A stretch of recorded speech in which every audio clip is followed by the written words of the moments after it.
Hello दोस्तों, कैसे हैं आप सब। रिसेंटली जीएसटीएन यानी goods and service tax network, या फिर आप आसान भाषा में समझ सकते हैं तो सरकार ने फॉर्म जीएसटीआर 2 भी लॉन्च किया है, जो रिसेंटली पिछली काउंसिल मीटिंग के अंदर उन्होंने प्रपोज किया था काउंसिल मीटिंग्स में। तो ये जीएसटीआर 2 भी है क्या दोस्तों, और इसके वेरियस फैक्टर्स और क्या मुझे कितना क्रेडिट मिलेगा, वो सब मैं इस वीडियो में देखने वाला हूँ। आप जैसा कि इस पीडीएफ में देख सकते हैं, मैंने इसमें एक एग्जाम्पल भी क्रिएट किया नीचे, और ये एग्जाम्पल बहुत इंपॉर्टेंट है, इसलिए वीडियो को एंड तक देखिएगा ताकि आपको पता लग सके जीएसटीआर 2 भी और आपके परचेज रजिस्टर और आपके हाथ में इनवॉइसेस पे क्या रिलेशनशिप है, और हम कितना इनपुट टैक्स क्रेडिट अपने किसी जीएसटीआर 3B में अवेल कर सकते हैं। तो हमने इस पीडीएफ को बनाने के लिए बहुत मेहनत करी है, और आपको ये पीडीएफ चाहिए हो तो आप अपना कॉन्टैक्ट ईमेल आईडी मेरे कमेंट बॉक्स में लिख सकते हैं। तो ज़्यादा टाइम ना वेस्ट करते हुए देखिए मैं क्या बताता हूँ आपको कि जीएसटीआर 2 भी जनरेट कैसे होता है पोर्टल पे। देखो, इसके ऊपर हो सकता है आपने काफ़ी सारे वीडियोस देख भी ली हो, काफ़ी सारे आर्टिकल्स भी पढ़ ली हो, लेकिन मैं आपको एक बेसिक चीज़ें बताना चाहता हूँ जो काफ़ी सारी चीज़ों के अंदर नहीं भी बताई हो सकती हैं, इंक्लूडिंग जो बताई होगी। तो सबसे पहले इसका 2B का मकसद क्या है। मकसद यह है कि गवर्नमेंट को बड़ी प्रॉब्लम हो रही है, फेक इनवॉइसेस के दम पे लोग इनपुट टैक्स क्रेडिट उठा रहे हैं, उनके पास रेवेन्यू का लीकेज बहुत ज़्यादा हो रहा है। इसीलिए उस रेवेन्यू को लीकेज को प्लग करने के लिए गवर्नमेंट ने 2B का टूल लेके आया है, जो मेरे हिसाब से बहुत अच्छा है। हाँ, थोड़ी सी कंप्लायंस हल्की सी आपकी बढ़ जाएगी देखने के पर्पज से, लेकिन वैसे आपको ज़्यादा टेंशन नहीं होगी, ओवर द पीरियड एक कंफर्टेबल रहेगा as per my opinion. Let's wait and watch कि क्या फंक्शनैलिटी आती है, क्योंकि कई बार फंक्शनैलिटी तो गवर्नमेंट दे देती है पर उसके सपोर्टिंग में काफ़ी सारी चीज़ें नहीं हो पाती। Anyways, back to the 2B। 2B generate simple होगा दोस्तों, 12 तारीख को आपको मिलेगा। 12 तारीख क्यों? क्योंकि जीएसटीआर 1 की ड्यू डेट 11 तारीख होती है जनरली उन टैक्स पेयर्स के लिए, लास्ट टैक्स पेयर्स के लिए जिनका टर्नओवर 5 करोड़ से ऊपर होता है। तो इसलिए 12 तारीख को मिडनाइट यानी 12 बजे के बाद आपको, यानी अगर आम भाषा में कहें तो सुबह 12 बजे आपको मिल जाएगा। ठीक है, अब सुबह 12 बजे आपको मिल जाएगा जीएसटीआर 2B। ये मिलेगा कैसे? जीएसटीआर 1 जो फाइल किया होगा आपके टैक्स पेयर्स ने, उसके दम पे। जीएसटीआर 5 फाइल किया होगा एनआरआई टैक्सेबल पर्सन्स ने, जो कि बहुत कम लोगों का होता है लेकिन उसके दम पे। और जीएसटीआर 6 फाइल किया होगा इनपुट सर्विस डिस्ट्रीब्यूटर्स ने, उसके दम पे। इनपुट सर्विस डिस्ट्रीब्यूटर बहुत कम का होता है। इनपुट सर्विस डिस्ट्रीब्यूटर होता क्या है, बहुत इंपॉर्टेंट कॉन्सेप्ट है। इसको क्रॉस चार्ज के साथ ही मेरी वीडियो में देखिएगा, दोनों पे वीडियो बना रखी, रिसेंटली बनाई थी लॉकडाउन में ही। ठीक है, इसके अलावा जो इंपोर्ट एक्सपोर्ट करते हैं, तो इंपोर्ट ऑफ गुड्स के लिए जो आइस गेट पे ड्यूटी पे करके आए, मतलब जो कस्टम्स पे ड्यूटी पे करके आएंगे, वो आइस गेट पे रिफ्लेक्ट हो जाती है बिल ऑफ एंट्री के जरिए। जिनको इंपोर्ट का काम है उनको पता होगा, वो भी इसके अंदर आएगा। और सब जो SEZs होते हैं आपके, स्पेशल इकोनॉमिक जोन्स या फिर डेवलपर्स, उनकी इनवर्ड सप्लाईज भी इसके अंदर आ जाएगी। अब पॉइंट इज कि इतने सारी चीजों का हमारे को तो काम नहीं है जी। हम आम भाषा में कहें तो जीएसटीआर 1 से चीजें जो भरी जाएंगी वो हमारे 2B में दिख जाएंगी, जस्ट लाइक 2A जैसा ही है। 2A और इसमें क्या डिफरेंस है ब्रॉडली, वो मैंने नीचे समझाने की कोशिश करी, अभी मैं आऊंगा उस पर। 2A जैसा ही है ये, बस 2A और 2B में डिफरेंस मेजरली है कि 2A तो चेंज ही होता रहता है। मतलब अगर मैंने 2 बजे किसी ने आपके वेंडर ने रिटर्न फाइल करी तो 2 बजे का 2A कुछ और होगा, और 4 बजे किसी वेंडर ने रिटर्न फाइल करी तो 4 बजे का 2A कुछ और होगा। लेकिन 2B जो डाउनलोड हो गया आपका 12 बजे, वो फिक्स रहेगा 12 तारीख को, राइट। तो ये दोनों पॉइंट मैंने आपको पहले 2 बताए हैं। अच्छा, जीएसटीआर 5 और 6 से जो डेटा आउट के आएगा उसमें एक बड़ी पेचीदगी उन्होंने गवर्नमेंट ने डाल दी है, जो कि मेरे हिसाब से इसका सॉल्यूशन पहले ही बता देना चाहिए था उनको, पर अब इन्होंने यहाँ पे फिर या तो उसको डेटा उठाना नहीं चाहिए था। पर एनीवेज जो है वो मैं आपको बता रहा हूँ। एक्चुअली जीएसटीआर 5 की जो ड्यू डेट होती है अगले महीने की 20 तारीख होती है। जीएसटीआर 6 की ड्यू डेट होती है अगले महीने की 13 तारीख। तो जब 12 को मेरा 2B बन जाएगा तो ना तो उसमें जीएसटीआर 5 की डिटेल होंगी रिस्पेक्टिव मंथ की, ना ही मेरे पास जीएसटीआर 6 की डिटेल होंगी। इस एडवाइजरी नोट जो इशू किया गया था उसमें जुलाई मंथ का उदाहरण दिया गया था, तो मैं भी वही लूंगा। जुलाई 2020 का अगर आपका आईएसडी का क्रेडिट है, या एनआर टैक्सेबल पर्सन ने आपको कोई क्रेडिट दिया है, बेसिकली उसने आपको कोई सप्लाई करी थी, तो वो आपको जुलाई के 2B में, यानी जो अगस्त 12 तारीख को दिखेगा आपको, उसमें नहीं दिखेगा। वो आपको दिखेगा अगली बारी, अगर उसने टाइम पे रिटर्न फाइल करी होंगी अपनी तो अगस्त के अंदर, क्योंकि 12 तारीख तक तो उसने रिटर्न ही फाइल करी नहीं करी ना 13 तारीख वाले ना 20 तारीख वाले ने। तो टेक्निकली कुछ गलत लगा, या तो आप 5 और 6 से उठाते ही नहीं, टैक्स पेयर अपनी सेल्फ असेसमेंट से ले लेता।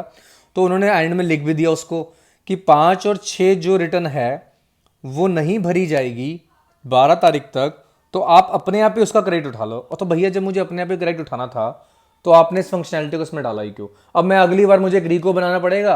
अब मान लो अगस्त की जीएसटीआर टू बी अगर आप देखेंगे तो उसमें आपको अगस्त के 1 की इनवॉइसेस दिखेंगी और जुलाई की जीएसटी 5 और 6 की इनवॉइसेस दिखेगी, जो कि टेक्निकली या फिर जो व्यू है उसका वो अच्छा नहीं होगा और मुझे एक रिकंसिलेशन करनी पड़ेगी, उसमें ऐड और लेस करना पड़ेगा। एनीवेज जो फंक्शनैलिटी गवर्नमेंट ने दी है हमें उसे एक्सेप्ट करना पड़ेगा और जो उसकी अच्छी चीजें हमें वो देखनी चाहिए। वो अच्छी चीज ये है कि आपको प्राइमा फेसी दिख जाएगा कि किसने फाइल करी है, ठीक है। और उसमें ये भी दिख जाएगा आपको पार्ट, अब दिखता कैसे है वो देखो, डीएसटी या टू बी के बेसिकली दो इंपॉर्टेंट टेबल है, टेबल 3 और टेबल 4। टेबल 3 मोस्ट इंपॉर्टेंट है, टेबल 3 वो है, उसके भी दो पार्ट्स हैं। पार्ट तो ए जो कवर करता है वो क्या आपको अवेलेबल है वो on the basis of 1, 5 and 6 and ICEGATE etcetera. Part B cover करता है क्या अवेलेबल नहीं है on the basis of credit note etcetera. ये पता है डिटेल में आएगा आपको, मैंने इसमें पूरी पिक्चर नहीं दी आपको, B2B अलग, B2C अलग, ये अलग वो अलग, तो मैंने ब्रॉडली बताया आपको क्योंकि वो सब आपको बहुत सारे वीडियोस में और बहुत सारे पीडीएफ्स में दिख गया होगा। मैं वो चीज़ें कैप्चर करता हूँ जो चीज़ें आम लोगों को समझ आए और आम लोगों के ज़रूरत की हो और शायद किसी और वीडियो में ना बताई गई हो। एनीवेज, तो जीएसटीआर 3B का पार्ट बी क्रेडिट नोट्स को रिफ्लेक्ट करेगा, B2B, B2C एक्सेट्रा, यानी जो क्रेडिट आपको अवेलेबल नहीं है। पार्ट 4 क्या कैप्चर करेगा वो मैंने डिटेल में नीचे समझाया हुआ है, पर वो कैप्चर करेगा जो आपको अवेलेबल नहीं होना चाहिए। है तो सही आपके पास पर अवेलेबल नहीं होना चाहिए। सर ऐसे कैसे? देखो दोस्तों, मान लो 18-19 का आपका क्रेडिट है, कोई साल 18-19 का क्रेडिट है, वो आप 2019 की सितंबर तक की 3B तक अवेल कर सकते थे। आपने अब तक अवेल नहीं किया क्योंकि उसने सामने वाले पर्सन ने 2A में चढ़ाया नहीं था, तो आपने 2A का मान सम्मान रखते हुए उसको अवेल नहीं किया, ठीक है, या आपके पास इनवॉइसेस नहीं थी, वट एवर, तो आप वो क्रेडिट, अब मान लो उसने रिटर्न फाइल कर दी अपनी और आपके 2A में हिट कर गया अगस्त 2020 के 2B में, ठीक है, बाय मिस्टेक 2B में हिट कर गया, तो आप उसका क्रेडिट नहीं ले सकते दोस्तों अब, क्योंकि वो टाइम बार हो चुका है। क्या हो चुका है? टाइम बार हो चुका है। यानी किसी साल की रिटर्न का क्रेडिट, किसी साल का क्रेडिट हम उसके अगले साल के सितंबर महीने तक की रिटर्न में उठा सकते हैं।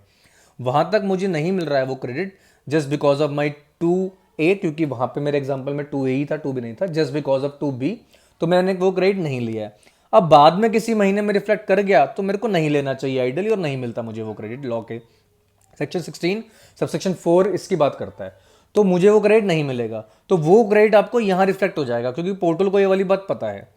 पोर्टल को और क्या पता है? मान लो आप किसी आपका बिजनेस दिल्ली में है, दिल्ली का जीएसटी है ना, आप किसी काम से मुंबई गए हैं और वहां पे आप होटल में रुके और वहां के होटल ने आपको सीजीएसटी और एसजीएसटी काटा due to place of supply provisions. Supplier वहां का है, जीएसटी वहां का है, लेकिन रिसीवर यानी आप कहां के हो? दिल्ली के हो, तो आपको क्रेडिट नहीं मिलेगा दोस्तों। ये बात आपको पता होगी। नहीं पता तो मैंने होटल से रिलेटेड एक बहुत अच्छी वीडियो बनाई थी जिससे मैंने ये बताया था कि इस तरह के क्रेडिट्स को आप किस तरह से अवेल कर सकते हैं, ठीक है। ये एक तरीका होता है कि आप उसको अवेल कर सकते हैं, तो आप वहां पे जाके उसको अवेल कर सकते हैं। एनीवेज वो वीडियो देख सकते हैं आप। तो वो क्रेडिट भी गवर्नमेंट को पता है कि पीओएस यानी प्लेस ऑफ सप्लाई की वजह से आपको नहीं मिलेगा, तो वो टेबल 4 में डल जाएगा। और कौन सा क्रेडिट जो आपको नहीं मिलेगा? हालांकि टेबल 4 या टीएसटी या 2B कवर ही नहीं करता।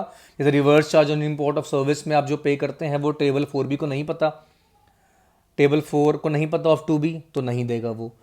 जैसे कि ब्लॉक क्रेडिट है, उसे नहीं पता टेबल 2B को कि आपके लिए ब्लॉक कौन सा, जीएसटी 2B को कि आपके लिए ब्लॉक कौन सा। जैसे फॉर एग्जांपल मोटर व्हीकल का क्रेडिट चार्टर्ड अकाउंटेंट के लिए ब्लॉक है, लेकिन टाटा मोटर्स के लिए अलाउड है।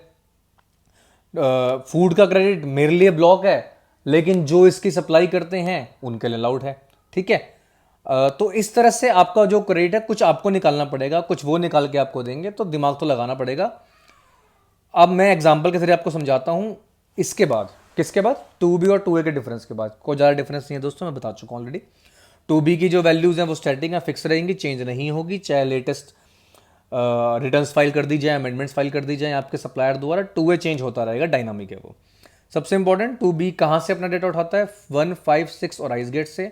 2A 1, 5, 6, 7 और 8 से, ठीक है। 7 और 8 TDS और TCS वालों की रिटर्न्स होती है, इनसे डेटा उठाया जाता है। अब एग्जाम्पल समझिए, बहुत इंपॉर्टेंट है, इसको बहुत ध्यान से समझिएगा और कॉपी पेन भी ले लीजिएगा। कई बार दिखता नहीं है हमारे को वीडियो के अंदर स्मॉल पोर्शन या फॉन्ट की वजह से।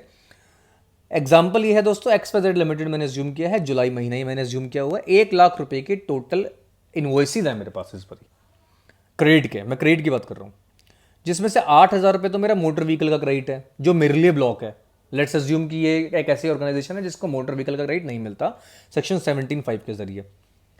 और 3,000 रुपये का ऐसा क्रेडिट है जो इनपुट सर्विस डिस्ट्रीब्यूटर्स ने मुझे दिया हुआ है, वो इसी में इंक्लूडेड है। ठीक है ना जी, ओके। अच्छा, अब 2B मेरा क्या दिखा रहा है? 2B का पार्ट ए टेबल 3 का दिखा रहा है जी 80,000 रुपये का क्रेडिट, यानी 1 लाख की इन्वॉइसिस के बदले सिर्फ 80,000 रुपये का। इसका मतलब 20,000 रुपये के इन्वॉइसिस के सप्लायर्स ने मेरी रिटर्न अभी तक, मेरी डॉक्यूमेंट नहीं डाला अपने रिटर्न के अंदर, या तो रिटर्न ही नहीं भरी है। जिसमें से 2,000 रुपये का ऐसा क्रेडिट है जो कि भैया पुराना दिख रहा है मेरे को, अप्रैल का। देखो, हो सकता है किसी ने जुलाई महीने की जीएसटी अपनी 1 भरते हुए कोई अप्रैल का मेरा डॉक्यूमेंट डाल दिया हो, या तो उसने अप्रैल में वो डॉक्यूमेंट मेरे से उसने मिस कर दिया था, तो उसने मिस कर दिया, जुलाई में डाला तो मुझे अगस्त में दिखा, लेकिन मैंने इनवॉइसेस के बेस पे पहले ले लिया, क्योंकि रूल 36(4) के हिसाब से भी मैं अपना 10% एडिशनल कर सकता हूं, प्लस कोविड-19 की वजह से अप्रैल में ये कंडीशन मुझे फॉलो भी नहीं करनी थी। तो मेरे पास इनवॉइस आया, मैंने ले लिया। ठीक है, तो अब मैं दोबारा ले सकता हूं? नहीं ले सकता, मैं डुप्लीकेसी थोड़ी करूंगा दोस्तों क्रेडिट की। ठीक है, तो ये 2,000 रुपये हुए हैं, और 80,000 में भैया ISD का क्रेडिट नहीं इंक्लूड किया हुआ, ये मैंने एज्यूम किया हुआ है, वो अलग से क्रेडिट है। पार्ट बी ऑफ टेबल 3 यानी क्रेडिट नोट मेरे पास कितने रुपए के? 5,000 रुपए के।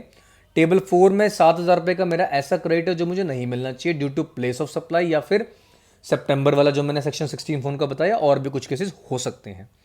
तो कितना मिलेगा दोस्तों, वो देखिए। देखो, मेरे हिसाब से 80,000 रुपए का ही क्रेडिट आप एलिजिबल हैं, 20,000 रुपए तक भूल ही जाइए, क्योंकि आपके 2B में हिट नहीं कर रहा। उसमें से भी 2,000 का आप ऑलरेडी ले चुके हैं, वो लेस कर देना। उसमें से 5,000 रुपये क्रेडिट नोट में आपको रिफ्लेक्ट कर रहे हैं part B of the table 3 of GST 2B, वो लेस कर देना। उसमें से जीएसटी 2B का टेबल नंबर 4 बता रहा है कि 7,000 रुपये का आपको लेना नहीं है, ड्यू टू होटल्स का बिल लगा लीजिए आप। उसके अलावा मैंने ऊपर देखा कि मेरा 8,000 रुपये का तो मोटर व्हीकल का क्रेडिट है, उसने तो मेरा इनवॉइस चढ़ाया, मेरे 80,000 रुपये में आ चुका, लेकिन मुझे तो नहीं लेना ना दोस्तों, मेरे को तो अपना दिमाग लगाना है, तो मैं 8,000 रुपये का क्रेडिट वो भी नहीं लूंगा, और 3,000 रुपये का क्रेडिट जो मेरे 80,000 में इंक्लूडेड नहीं था वो मैं ऐड कर लूंगा। ISD क्रेडिट वो मेरा बनता है, वो मैं ले लूंगा। मैं एज्यूम कर रहा हूं कि मेरा मोटर व्हीकल वाला क्रेडिट 80,000 वाली डिटेल्स में आ गया था, वो उन 20,000 वाली डिटेल्स में नहीं था जो कि इनवॉइस नहीं पंच हुआ। ठीक है, तो मेरे हिसाब से 61,000 का ही क्रेडिट आपको जुलाई के महीने में मिलना चाहिए, लेना चाहिए आपको अपनी GST 3 भी भरते हुए। तो उम्मीद करता हूँ ये एग्जाम्पल और ये वीडियो आपको समझ आई होगी। इसके अलावा कोई भी कॉन्टैक्ट करना हो आप मेरे को ईमेल ID पे कर सकते हैं मेरी। Thank you very much for watching this video. Tata bye bye.